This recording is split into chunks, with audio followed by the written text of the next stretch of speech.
नमस्कार दोस्तों, stock market studies में फिर से एक बार आपको बहुत-बहुत स्वागत है। तो आज मैं फिर से आपके सामने कुछ इम्पोर्टेंस कंपनी के अपडेट लेके आया हूँ और आज का वीडियो बहुत इंटरेस्टिंग होने वाला है क्योंकि इस वीडियो के माध्यम से आपको कंपनीज़ के बारे में सिर्फ चर्चा नहीं, कंपनीज़ के ऊपर डिटेल्स कुछ व्यू मैं आपके साथ शेयर करूँगा, जो आपको जानना बहुत ज़रूरी है क्योंकि उस व्यू के साथ ही आपको कंपनीज़ के बारे में डिटेल्स अपडेट के साथ-साथ कंपनी के टेक्निकली चार्ट पैटर्न भी जानने का मौका मिलेगा।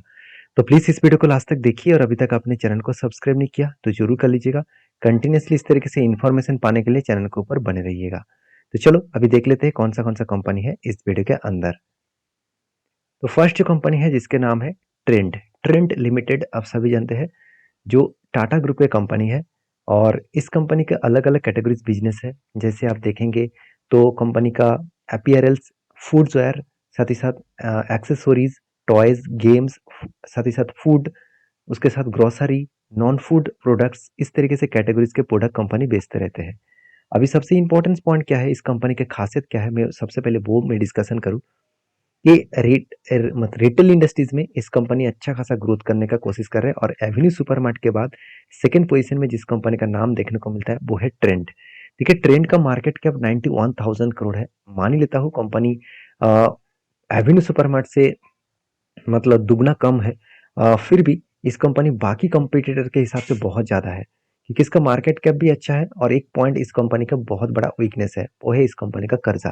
देखिए टाटा ग्रुप के इस पॉइंट आपको हमेशा वीकनेस के हिसाब से ही देखने को मिलेगा कि टाटा ग्रुप एक चीज़ हमेशा फोकस में रखते हैं, वो है कर्जा।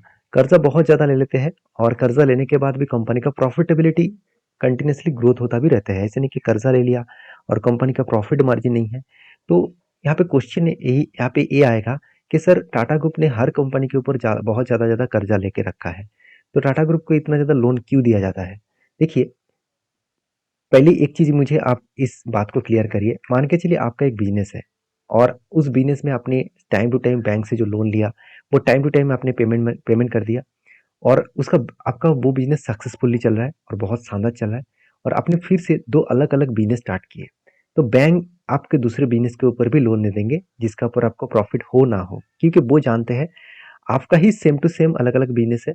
अगर कोई एक कंपनी के ऊपर अगर बिजनेस में कुछ प्रॉफिटेबिलिटी कम देखने को मिले, सेल्स डाउन हो गया, तो कुछ फर्क नहीं पड़ेगा। आपने जो कर्जा लिया वो जो आपका मदर कंपनी है उससे वो पेमेंट कर पाएंगे। अब इसीलिए टाटा ग्रुप को हर किसी तरीके से लोन मिल जाते हैं। तो कहने का मतलब है कि कंपनी के ऊपर निवेश करने से पहले इस पॉइंट को आपको जरूर ऑब्जर्व करना होगा, इस पॉइंट को जरूर आपको देखना होगा। तो बाकी देखिए कंपनी कर्जा तो लिया, अभी कंपनी सेल्स कितना किया? देखिए कंपनी का सेल्स अलग लेवल के हो चुके हैं। कंपनी ऑलमोस्ट डबल के आसपास, डबल नहीं कहूँगा, 2000 करोड़ से 3000 करोड़ तक कंपनी सेल्स को इंक्रीज किया। एक अलग लेवल का इंक्रीजिंग है और एक्सपेंस को भी कंपनी मेंटेन्स किया और एक्सपेंस को मेंटेन करने के बाद कंपनी का अलग लेवल का प्रॉफिट भी हुआ। 79 करोड़ से बढ़ के हो चुके 228 करोड़। तो सोचिए आज तक की कंपनी हाईएस्ट प्रॉफिट जनरेट किया और इस हाईएस्ट प्रॉफिट जनरेट होने के कारण कंपनी में अपकमिंग टाइम्स में ग्रोथ होने का चांस भी बढ़ जाते हैं। शायद इसीलिए इंस्टीट्यूशन भी इस कंपनी के ऊपर होल्डिंग को बढ़ा चुके हैं।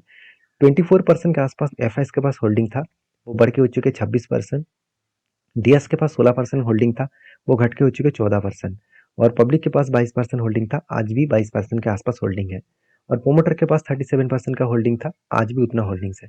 तो हर कोई व्यक्ति होल्डिंग को कंटिन्यू करना चाहते हैं क्योंकि हर कोई व्यक्ति यही जानते हैं कि कंपनी के ऊपर होल्डिंग करना चाहिए क्योंकि कंपनी के दम है, कंपनी में पोटेंशियल भी है और कंपनी आपको अच्छा खासा रिटर्न भी जनरेट करके दिया। अगर आप रिटर्न के बारे में बात करूँ तो कंपनी में कुछ हो ना हो, आपको तगड़ा सेल्स ग्रोथ, प्रॉफिट ग्रोथ और रिटर्न तो धमाका जैसा दिया। 10 साल में 40%, तो सोचिए कितना गुना रिटर्न आपको दे चुके हैं। 5 साल में 50%, 3 साल में 50%, 1 साल में 80% के आसपास रिटर्न कंपनी आपको जनरेट करके दिया। तो ये मेरे हिसाब से एक best of point of view से आपको देखना चाहिए और मैं जरूर कहूँगा इस कंपनी के ऊपर यही खासियत बनाता है, आगे चल के कंपनी और भी बड़ा होने का चांसेस रहेगा। तो ट्राइडेंट जिस तरीके से ट्रेंड जिस तरीके से जर्नी दिखा है, जिस तरीके से यहाँ पे तेजी दिखा है, आप देख सकते हैं अलग लेवल का। कंपनी यहाँ पे होल्ड किया, उसके बाद ब्रेकआउट किए, ऊपर गया, फिर से होल्ड किए, फिर से ब्रेकआउट किया, ऊपर गया। मुझे लगता है फिर से एक बार होल्ड करना चाहिए, उसके बाद अगर ब्रेकआउट करे तो फिर से एक बड़ा धमाका होने का चांसेस रहेगा। तो कहने का मतलब है जब जब होल्ड कर रहा है तो एक पेशेंस जैसा गेम कंपनी खेल रहा है और इस तरीके से होल्ड करने का मतलब है बायर यहाँ पे जितने बायर यहाँ पे बाई किए थे यहाँ पे सेल किया, फिर से नया बायर एंट्री हो चुके हैं, फिर से वो उसको ऊपर लेके गए, फिर से वो होल्ड कराएंगे और फिर से वो ऊपर लेके जाएगा। इसी तरीके से सिचुएशन क्रिएट हो रहा है। तो फिलहाल के लिए मैं जरूर कहूंगा कंपनी ओवरबॉट जोन में है, तो कंपनी एक लंबा जर्नी खेल चुके हैं, तो यहाँ पे निवेश करना थोड़ा सा रिक्सी जोन जरूर दिखेगा। तो प्लीज संभल कर काम करिए अगर आप इसके ऊपर निवेश करना चाहते हैं तो आपकी क्या राय है इस कंपनी के ऊपर, मुझे जरूर कमेंट्स करके भेजिएगा। तो नेक्स्ट जो कंपनी है उसका नाम है हैप्पी स्माइल टेक्नोलॉजीज। तो हैप्पी स्माइल टेक्नोलॉजीज के बारे में एक ही बात कहूंगा कि कंपनी इसकी मार्केट कैप बहुत छोटा है, फिर भी आईटी सेक्टर से बिलोंग करने वाला कंपनी है और इसका मार्केट कैप 13,000 करोड़ के आसपास है। और कंपनी के जो करंट पीयूसी है वो कुछ 59 के आसपास है और आरओसी आरओई दोनों ही एक एवरेज लेवल के देखने को मिला। तो कंपनी की जो इंडस्ट्रीज पीयूसी है वो 38 के आसपास है और कंपनी का जो डेप्थ ऑफ इक्विटी है वो ना के बराबर है। कंपनी के सारे दिशा में पॉइंट ऑफ व्यू से देखा है तो कंपनी में अच्छा खासा परफॉर्मेंस हो रहा है। देखिए कंपनी एक आईटी सेक्टर से बिलोंग करते हैं और आईटी सेक्टर के हिसाब से काम करने के बाद भी company next generation IT solution services के ऊपर काम करते हैं। और आईटी सेक्टर के फिलहाल के लिए जो सिचुएशन है वो थोड़ा सा करेक्शन मूड में है, थोड़ा सा प्रेशराइज मूड में है, क्योंकि ग्लोबली मार्केट में जो जो कंपनी खुद का सर्विसेज सेल अप करते हैं और उस जगह से कंपनी के ऊपर उतना ज़्यादा अभी मार्केटिंग देखने को नहीं मिला, मतलब उतना ज़्यादा कंपनी का प्रोजेक्ट भी नहीं मिला।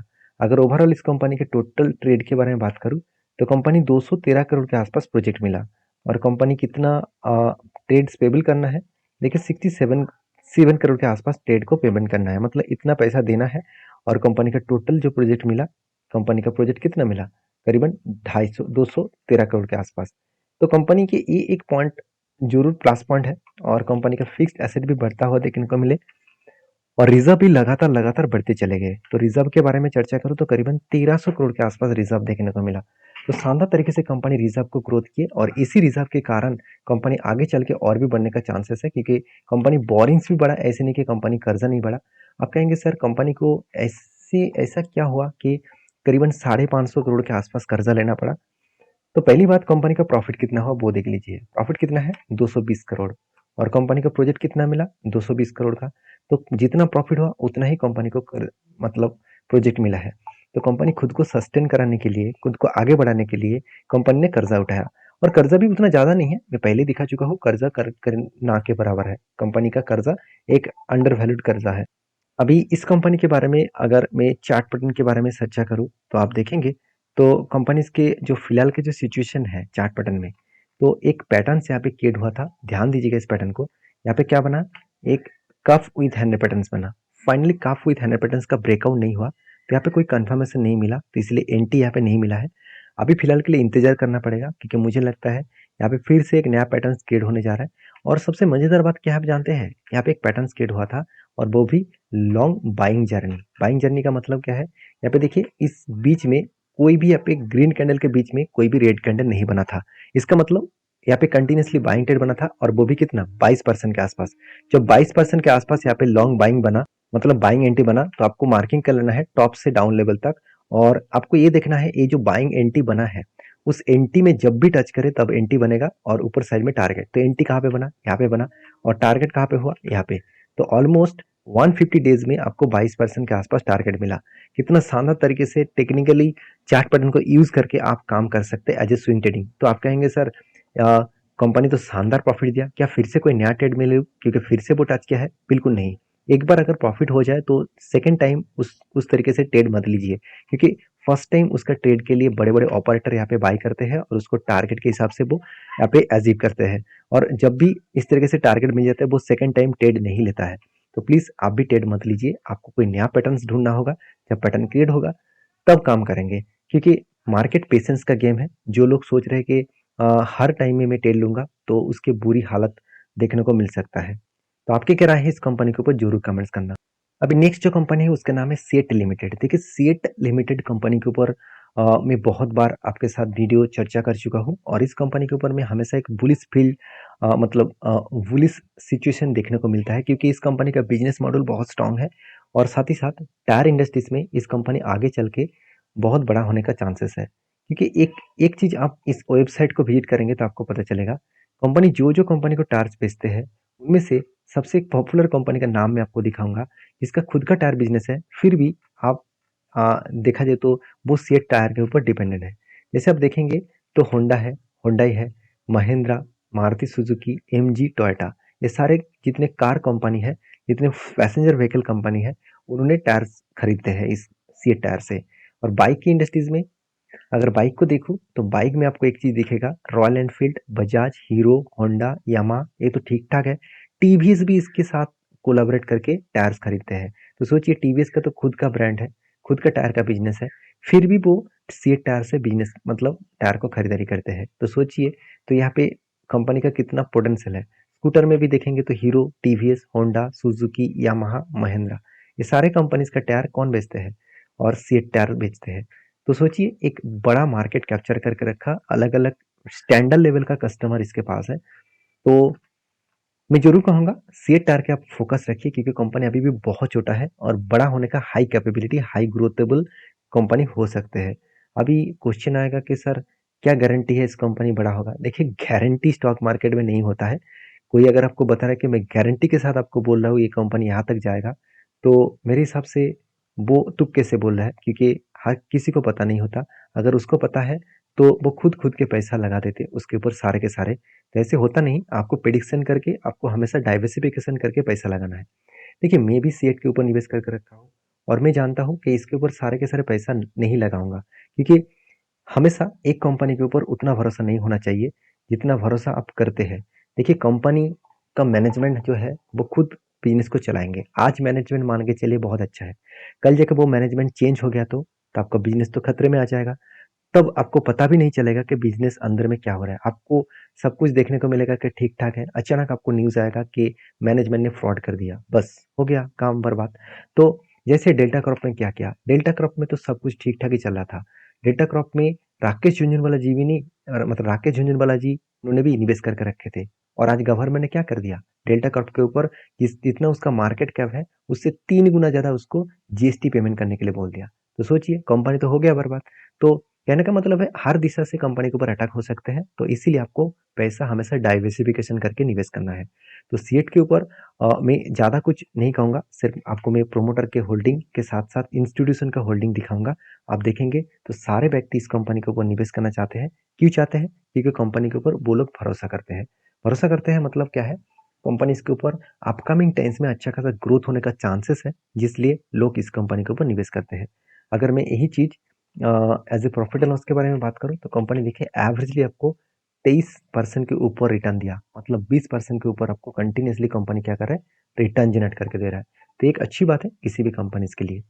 बाकी आप समझदार है, समझदारी से काम लीजिए, मेरे कहने पे सिर्फ सीखिए और दूसरों के कहने पे काम मत करिए। आप सिर्फ आपके नॉलेज के बेसिस में, आपके एक्सपीरियंस के बेसिस में काम करिए।